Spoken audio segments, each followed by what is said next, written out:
mo ba, tuwing tayo ay namamangha, nag-aalala o naiinis, nakakapagdasal ka na rin? Kamusta?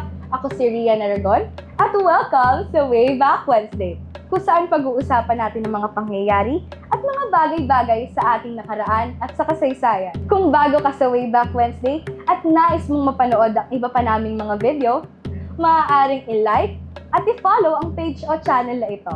Tara, pag-usapan na natin ang mga ekspresyong pangrelihiyon.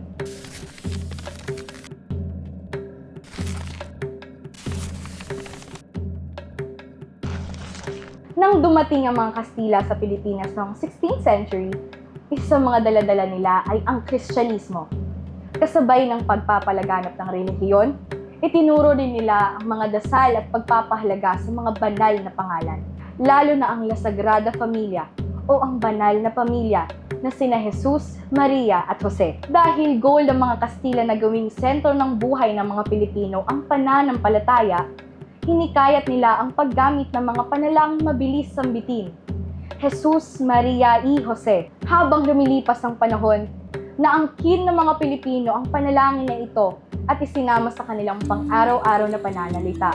Ngunit sa halip na buo nilang bigkasin ang Jesus, Maria, y Jose, pinaikli nila ito upang mas madaling sabihin, Sus Mariosep! Sa katagalan, nawala ang orihinal na konteksto ng panalangin at naging pangkaraniwang reaksyon na lamang ito sa anumang sitwasyon. Ngunit hindi lahat ay sang-ayon dito. Para naman sa ilan, ito ay isang anyo ng pagbabanggit ng pangalan ng Diyos sa walang saysay ng paraan. Kaya itinuturing nila ito na di magalang o bastos.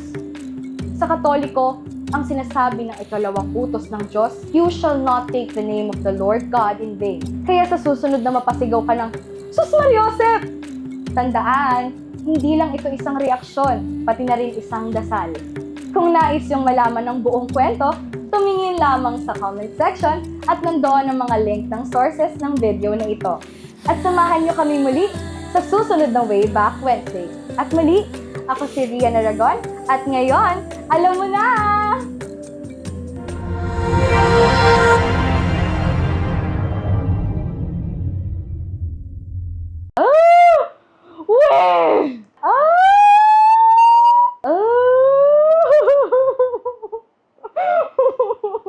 Panood ng... Sorry, isa pa. Hello, from the start!